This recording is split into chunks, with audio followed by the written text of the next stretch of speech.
Genesis chapter 18. ఆదికాండము 18వ అధ్యాయము.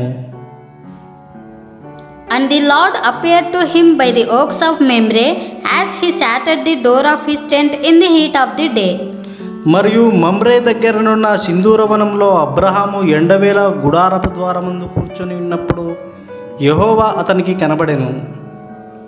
He lifted up his eyes and looked, and behold, 3 men were standing in front of him.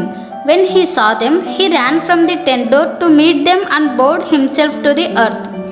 అతడు కన్నులెత్తి చూచినప్పుడు 3 మనుష్యులు అతని ఎదుట నిలువబడియుండిరి. అతడు వారిని చూచి గుడారపు వాకిటి నుండి వారిని ఎదుర్కొనుటకు పరిగెత్తి నేల మట్టుకు వంగి And said, O Lord, if I have found favor in your sight, do not pass by your servant. ప్రభువా, నీ కటాక్షము నా మీదనున్న ఎడల ఇప్పుడు నీ దాసుని దాటిపోవద్దు. Let a little water be brought, and wash your feet, and rest yourselves under the tree. నేను కొంచెం నీళ్లు తెప్పించెదను, దయచేసి కాళ్ళు కడుక్కొని ఈ చెట్టు క్రింద అలసట తీర్చుకొనుడి. While I bring a morsel of bread, that you may refresh yourselves, and after that you may pass on, since you have come to your servant. So they said, Do as you have said. కొంచెము ఆహారం తెచ్చెదను, మీ ప్రాణములను బలపరుచుకొనుడి, తర్వాత మీరు వెళ్ళవచ్చును. ఇందు నిమిత్తము కదా మీ దాసుని యొద్దకు వచ్చి తిరనెను. వారు నీవు చెప్పినట్లు చేయుమనగా. And Abraham went quickly into the tent to Sarah and said, Quick, 3 seahs of fine flour, knead it and make cakes. Abraham గుడారంలోనున్న Sarah యొద్దకు త్వరగా వెళ్ళి, నీవు త్వరపడి 3 మానికల మెత్తని పిండి తెచ్చి పిసికి రొట్టెలు చేయమని చెప్పెను. And Abraham ran to the herd and took a calf tender and good and gave it to a young man who prepared it quickly.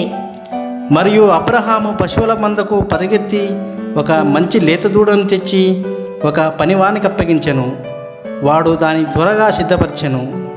Then he took curds and milk and the calf that he had prepared and set it before them, and he stood by them under the tree while they ate. తర్వాత అతడు వెన్నెను పాలను తాను సిద్ధం చేయించిన దూడను తెచ్చి వారి ఎదుట పెట్టి వారు భోజనం చేయుచుండగా వారి యుద్ధ ఆ చెట్టు క్రింద నిల్చుండెను. They said to him, Where is Sarah your wife? And he said, She is in the tent. వారతనితో నీ భార్య అయిన శారా ఎక్కడనున్నదని అడగగా అతడు అదిగో గుడారంలోనున్నదని చెప్పెను. The Lord said, I will surely return to you about this time next year, and Sarah your wife shall have a son. And Sarah was listening at the tent door behind him. అందుకైనా మీదడికి ఈ కాలంన నీ యొద్దకు నిక్షంగా మరలా వచ్చేదను. అప్పుడు నీ భార్య అయిన శారాకు ఒక కుమారుడు కలుగునని చెప్పెను. శారా ఆయన వెనుక నుండిన గుడారపు ద్వారమందు వినుచుండెను.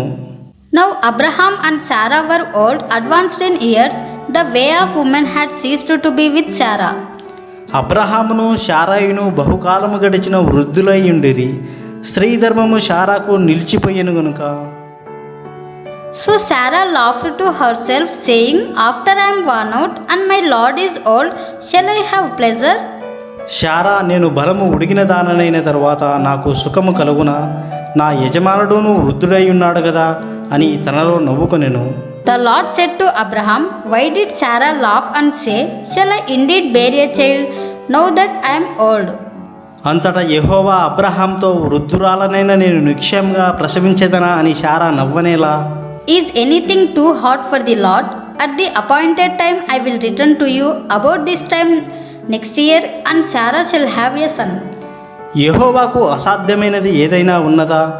మీదడికి ఈ కాలం నా నిర్ణయ కాలమందు నీ యొద్దకు తిరిగి వచ్చేదను, అప్పుడు శారాకు కుమారుడు కలుగునెను. But Sarah denied it, saying, I did not laugh, for she was afraid. He said, No, but you did laugh. Sarah భయపడి నేను నవ్వలేదని చెప్పగా ఆయన, అవును, నీవు నవ్వితివనెను. Then the men set out from there, and they looked down towards Sodom, and Abraham went with them to set them on their way. అప్పుడు ఆ మనుషులు అక్కడ నుండి లేచి సొదొమ తట్టును చూచిరి. అబ్రహాము వారిని సాగనంపుటకు వారితో కూడా వెళ్ళాను. The Lord said, Shall I hide from Abraham what I am about to do? అప్పుడు యెహోవా, నేను చేయబో కార్యము అబ్రహామునకు దాచెదనా? Seeing that Abraham shall surely become a great and mighty nation, and all the nations of the earth shall be blessed in him. Abraham నిక్షేమంగా బలము గల గొప్ప జనమగును, అతని మూలంగా భూమిలోని సమస్త జనములను ఆశీర్వదింపబడును. For I have chosen him that he may command his children and his household after him to keep the way of the Lord by doing righteousness and justice, so that the Lord may bring to Abraham what he has promised him. ఎట్లనగా యెహోవా అబ్రహామును గురించి చెప్పినది అతనికి కలుగజేయునట్లు తన తర్వాత తన పిల్లలను తన ఇంటి వారును నీతి న్యాయములు జరిగించుచు యెహోవా మార్గమును గైకొనుటకు అతడు వారికి ఆజ్ఞాపించినట్లు నేను అతన్ని ఎరిగి ఉన్నానెను. Then the Lord said, because the outcry against Sodom and Gomorrah is great, and their sin is very grave. మరియు యెహోవా సొదొమ గొమొర్రాలను గూర్చిన మొర గొప్పది గనుకను వాటి పాపము బహుభారమైనది గనుకను I will go down to see whether they have done altogether according to the outcry that has come to me, and if not, I will know. నేను దిగిపోయి నా యొద్దకు వచ్చిన ఆ మొర చొప్పుననే వారు సంపూర్ణంగా చేసిరో లేదో చూచేదను, చేయని ఎడల నేను తెలుసుకుందునెను.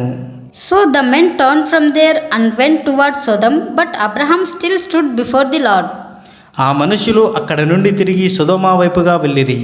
అబ్రహాము ఇంకా యెహోవా సన్నిధిని నిలుచుండెను. Then Abraham drew near and said, will you indeed sweep away the righteous with the wicked? అప్పుడు అబ్రహాము సమీపించి ఇట్లనెను, దుష్టులతో కూడా నీతిమంతులను నాశనం చేయుదువా? Suppose there are 50 righteous within the city, will you then sweep away the place and not spare it for the 50 righteous who are in it? ఆ పట్టణంలో ఒకవేళ 70 మంది నీతిమంతులు ఉండినడెలా దానిలోనున్న 70 మంది నీతిమంతుల నిమిత్తము ఆ స్థలమును నాశనం చేయక కాయవా? Far be it from you to do such a thing, to put the righteous to death with the wicked, so that the righteous fare as the wicked. Far be that from you. Shall not the judge of all the earth do what is just? ఆ చొప్పున చేసి దుష్టులతో కూడా నీతిమంతులను చంపుట నీకు దూరమవునుగాక.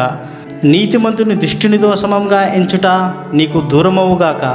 సర్వలోకమునకు తీర్పు తీర్చువాడు న్యాయము చేయడా అని చెప్పినప్పుడు, And the Lord said, if I find at Sodom 50 righteous in the city, I will spare the whole place for their sake. యెహోవా సొదొమ పట్టణములో 70 మంది నీతిమంతులు నాకు కనబడిన ఎడల వారిని బట్టి ఆ స్థలమంతటిని కాయుదునెను. Abraham answered and said, behold, I have undertaken to speak to the Lord, I who am but dust and ashes. అందుకు అబ్రహాము, ఇదిగో ధూళియు బూడిదయునైన నేను ప్రభువుతో మాట్లాడ తెగించుచున్నాను. Suppose 5 of the 50 righteous are lacking, will you destroy the whole city for lack of 5? And he said, I will not destroy it if I find 45 there. 70 మంది నీతిమంతులలో ఒకవేళ 5 తక్కువైతే 5 తక్కువైనందున ఆ పట్టణమంతయు నాశనం చేయుదువా అని మరలా అడిగాను. అందుకు ఆయన, అక్కడ 45 నాకు కనబడినడలా నాశనం చెయ్యనెను. Again he spoke to him and said, suppose 40 are found there. He answered, for the sake of 40 I will not do it. అతడింకా ఆయనతో మాట్లాడుచు, ఒకవేళ అక్కడ 40 మందియే కనబడుతురేమో అనినప్పుడు ఆయన ఆ 40 మందిని బట్టి నాశనం చేయక ఉందునని చెప్పగా, Then he said, oh, let not the Lord be angry, and I will speak.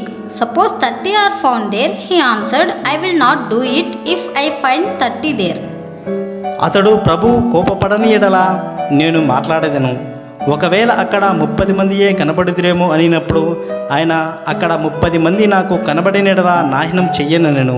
He said, behold, I have undertaken to speak to the Lord. Suppose 20 are found there. He answered, for the sake of 20 I will not destroy it. అందుకతడు, ఇదిగో ప్రభువుతో మాట్లాడ తెగించి తిని, ఒకవేళ అక్కడ 20 మంది కనబడుదురేమో అనినప్పుడు ఆయన ఆ 20 మందిని బట్టి నాశనం చేయకుందుననగా, Then he said, oh, let not the Lord be angry, and I will speak again but this once. Suppose 10 are found there. He answered, for the sake of 10 I will not destroy it. అతడు ప్రభువు కోపపడని ఎడల నేను ఇంకొక మారే మాట్లాడేదను. ఒకవేళ అక్కడ 10 మంది కనబడుదురేమో అనినప్పుడు ఆయన ఆ 10 మందిని బట్టి నాశనం చేయక ఇందునెను. And the Lord went his way when he had finished speaking to Abraham, and Abraham returned to his place. యెహోవా అబ్రహాముతో మాట్లాడుట చాలించి వెళ్ళిపోయాను. అబ్రహాము తన ఇంటికి తిరిగి వెళ్ళాను.